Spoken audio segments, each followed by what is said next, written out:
So Blue Beetle and Strays came out last week, and they both sucked complete ass. Spoilers for anyone who cares. I just want to rock, baby! Blue Beetle, let's go! After DC outdid themselves with Weird Criminal Man Runs Fast and Cooks Babies in Microwave, we were gifted this absolute gem. And from the get-go, this movie starts out as creatively bankrupt as it possibly can. They basically just rip off the opening of Captain America: The First Avenger, while Susan Sarandon stars as evil corporation villain lady and very enthusiastically delivers lines like, "We found the artifact.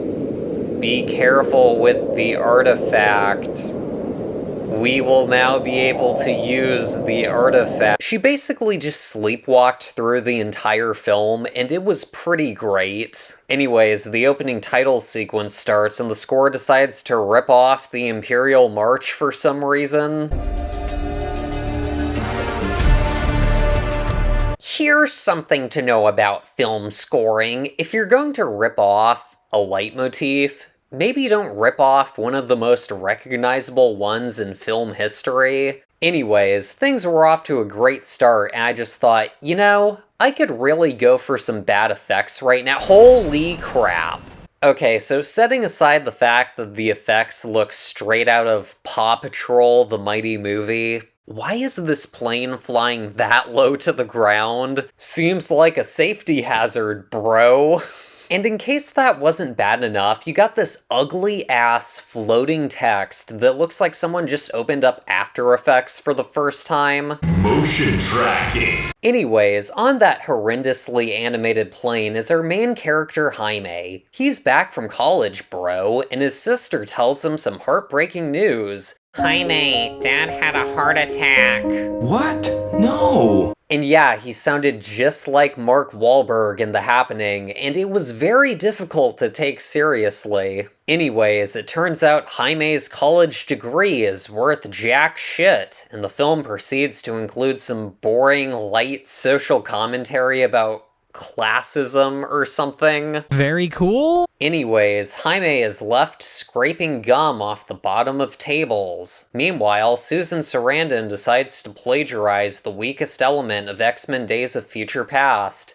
And no, I'm not talking about Jennifer Lawrence's acting. Get out of my head, Charles! Actually, she kind of did take influence from that caliber of acting. But no, I'm talking about those bland robots that contributed nothing interesting to the film. Anyways, Susan Sarandon's niece doesn't like the idea of evil corporation making evil robots, and they get into some awkward-ass argument. I want to figure it out. I want to do it. No, right? You have your own love. You couldn't do it. You can have yours. I want to do mine. When Jaime sees this, he goes full simp and says, "Is she bothering you, my queen?" You are my queen. And it turns out he's not just Ken, and in the world of scraping gum off the bottom of tables, he is a 10. So she's all like, "Oh, here, let me give you my number." What?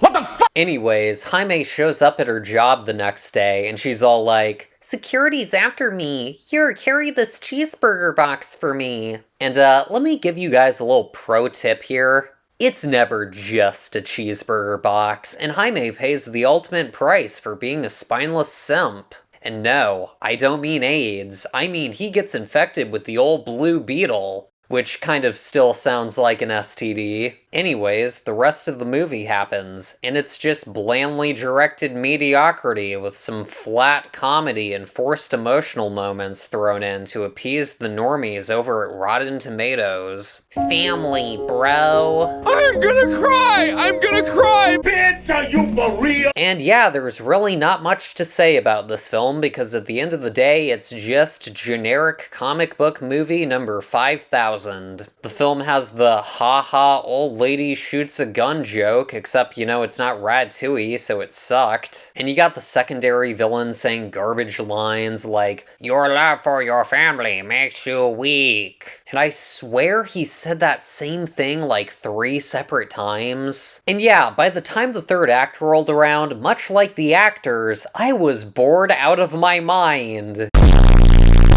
Speaking of trash, next up I saw Strays. What? I love garbage. And yeah, Strays really redefines the genre of R-rated movies for infants. It is a unique level of so unfunny it's funny. The best moments of the film are probably anything to do with Will Forte as Doug, the owner. Near the beginning of the film, he's packing up because he's getting evicted, and the Will Ferrell dog knocks over some of his boxes, to which he replies, "That was my favorite fucking bong." And yeah, it's basically just 90 minutes of haha swearing, haha drugs, haha sex. Very raunchy, very funny, R-rated. But yeah, man, I just couldn't deal with this movie.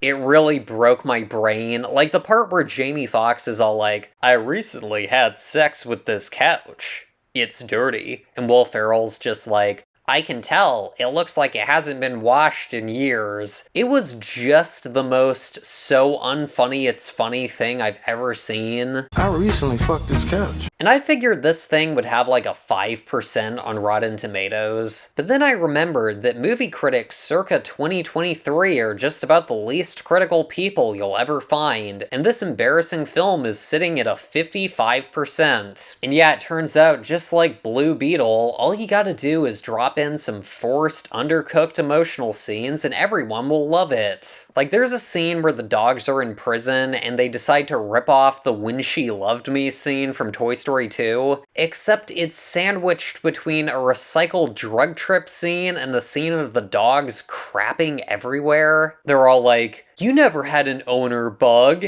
And he's all like, "Actually, I did."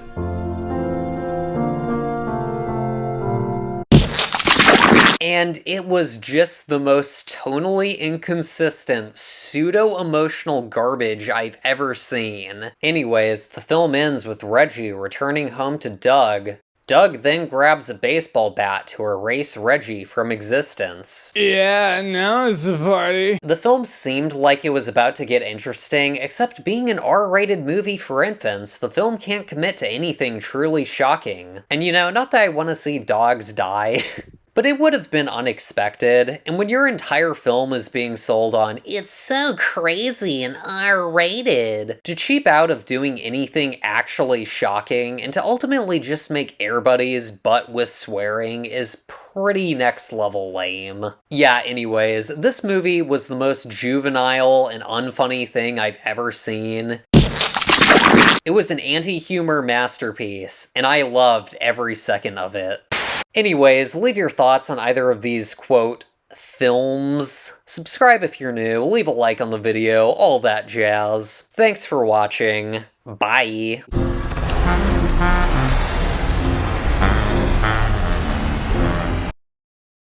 Superheroes! The fucking time has come, my friends!